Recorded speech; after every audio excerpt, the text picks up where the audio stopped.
Welcome back to another episode of Cutting Chai with HelloUni powered by Imperial. In our today's episode of Cutting Chai, we have a very special guest from a very special university of US, from Texas. Okay, you guessed it correct. We have Mr. Sebastian from the University of Texas Arlington, popularly known as UTA. So let's get rolling. So thank you, Sebastian, for being here and allowing us to host you in this following show. Well, thank you so much for allowing us this opportunity. It's really great to be here. It's a pleasure. So, being myself a overseas education aspirant, I have always seen this thing that UTA has a lot of popularity amongst the Indian students. So, what according to you makes UTA different from any other university of US? Oh, well, there are many fine institutions throughout the United States, and we all offer different types of academics and campus experiences for students. I would say for UT Arlington, one of the things that we continue to talk about is our location. We're only about 10 minutes away from the Dallas-Fort Worth International Airport. We're sandwiched between Dallas and Fort Worth, two large metropolitan areas. And the city of Arlington is an entertainment city. So we're home to an American roller coaster amusement park called Six Flags Over Texas, a water park amusement park, indoor football, American football, and also baseball. So City of Arlington is a place where students can actually come, study, learn, and have fun. They make a lot of really great connections with students from all walks of life. At UTA, we have more than 108 countries represented on our campus at any time. So there's just a lot of fun, exciting things to do at UTA between the academics and the campus social life. I think that's one of the perks that we have at our campus. Yeah, absolutely. I was myself fascinated studying in UTA, but unfortunately due to certain reasons, I was unable to. But let's continue with our second question. What does it feels like studying in Texas? Like in terms of infrastructure, in terms of facilities, what are the things you do have to offer to students? Sure. So I'm going to say because UT Arlington is located between Dallas and Fort Worth, we're in a thriving metropolitan area. There are many corporations and companies that move into the Dallas-Fort Worth area almost every day. I want to say that there's a statistic that 1,000 people are moving and relocating to the Dallas-Fort Worth area, much less Texas, every day. So that's pretty awesome. What I would say in terms of infrastructure and activities for students, one, the University of Texas Arlington continues to grow. In fact, while I'm here, we've already broken ground on a brand new 600-bed residence hall for students. Last year, we opened up a brand new, I think it's 6 or 7 story building for our College of Nursing and Health Innovations. And 2 years ago, we opened up a brand new building for our College of Engineering, Science, and Innovation called SEER. So there's a lot of new facilities on our campus. Even for some of our existing buildings, we're going through remodifications. So even our life science building that I think may have been built in the 1980s is actually being redesigned and developed and updated.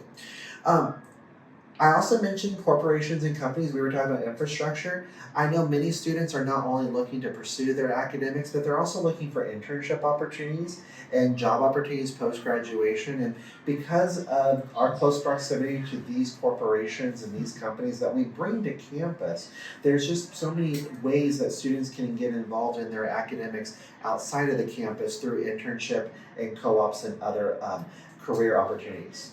Okay, that's great. As so many courses have already been discussed in this following answer, I have a follow-up question for you. What are the most popular courses offered by UTA to students? Sure. So I'm going to say some of our top popular programs, though we are a comprehensive research institution offering more than 180 bachelor's, master's, and PhD programs. Some of our top programs are computer science, computer engineering, information systems, business analytics. We also have a very large popular College of Nursing offering many nursing programs. We also have a popular architecture program along with school of social work and many liberal arts programs. But I would say our programs within the College of Engineering, College of Nursing and Health Innovations, Business and Science are some of our very popular programs. Okay, that's great. Moving on to a different segment of this entire talk show, that is a rapid fire round where we entertain all the viewers and all the kids with a couple of good questions with what you have to answer quickly, as I'll- quickly as possible. I will try. So, Sebastian, my first question would be: have you ever been to India before? I've been to India about 8 or 7 different times. I visited Mumbai, Bangalore, Pune, Ahmedabad, Hyderabad, Chennai. I'm trying to do this real fast. I think those are all the major cities that I visited. So yes. And which amongst all the following cities you mentioned was your favorite? I want to say Mumbai. Mumbai आपली आहे आपली.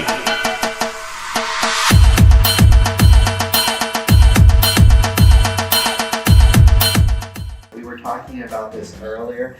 Just the robust life that you have here in the city. It's like nonstop, 24/7. It's just really great seeing all the liveliness. So Mumbai has a tagline. The people who reside here in Mumbai always says Mumbai never sleeps. Yes, yes. Well, that's definitely evident in seeing the robust, thriving nightlife. Yeah. And okay. So what is your favorite Indian cuisine? As you said, you have been to India before. Well, 8 times. I'm very basic, so I don't mind saying that. Vegetable biryani. I'm a vegetarian, so I normally go to the basics, the classics. Vegetable biryani, dal. So yes, I do like bread, so I'm gonna say garlic butter naan is really good. So yes. Amazing. Yes. Okay, so on the scale of 10, how much would you rate yourself in terms of spice toleration? How much spice can you tolerate? Oh no, I'm like a -10. I cannot do spice, but I will try spice every now and then. So as long as I have someone to recommend some good food and be there I'm going to say this, be there to hold my hand as I'm having anything above a 2, I will try food. Okay, so have you watched any of the following Indian food when you were in India or when you were there? Yes.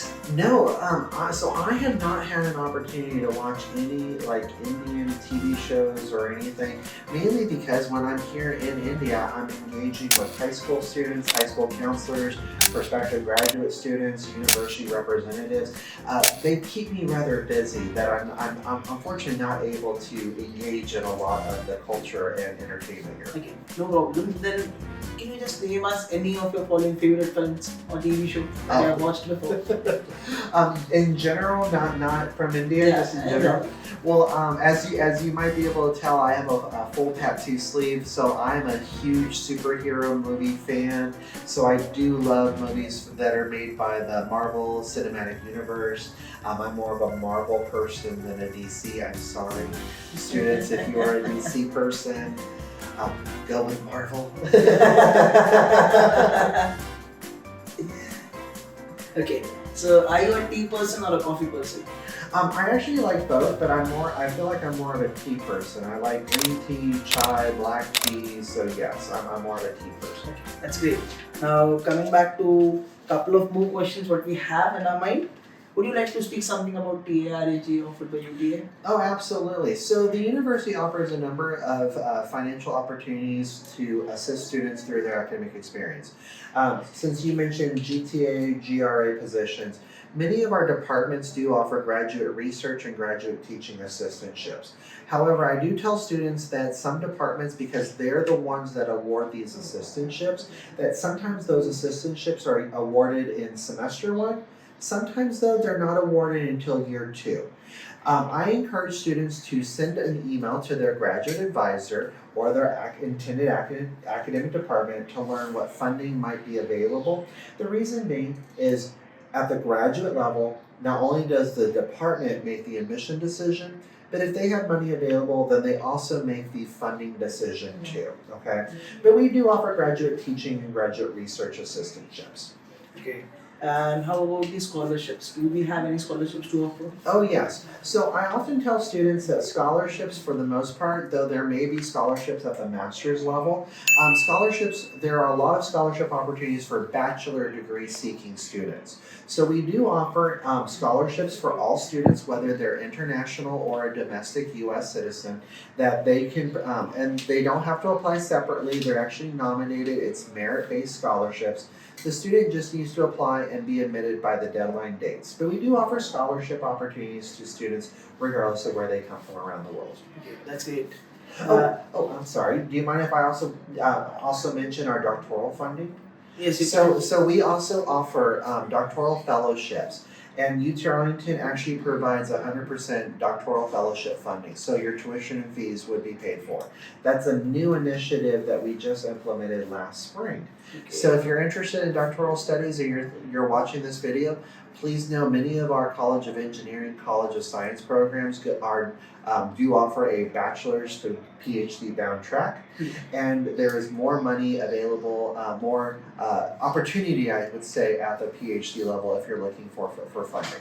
Okay, and see, this has been a question for a lot of Indian students. They personally feel US is slightly over expensive or slightly expensive. So a lot of students have this thing in their mind: how can they make their education more affordable in US? Oh, sure. No, I think that's a great question. One thing to be aware of is that every institution charges tuition and fees at different rates. So, you might find that a public institution like UT Arlington may be more economic affordable than, say, another type of institution. So I would definitely encourage students to be thinking about what is the cost of tuition and fees plus living expenses, compared with, what is the program that they're interested in, the quality of that program. Per your question, the best thing to do is, regardless of where you go in the world, whether it's a public institution like UTA or maybe a private institution or whatnot, and regardless of the tuition and fees, is to apply early. The earlier you apply for a semester, the chances are that you increase of potentially getting maybe an assistantship at the graduate level or even a scholarship. You also want to make sure that your academic profile is the best. So for your viewers that are watching that are still in their classes, I would definitely encourage them to do the best they can in their coursework to get high marks, because the better CGPA, the better chances of possibly being considered for funding, whether it's a graduate program being funded in year 1 or year 2, or an undergraduate scholarship. Definitely.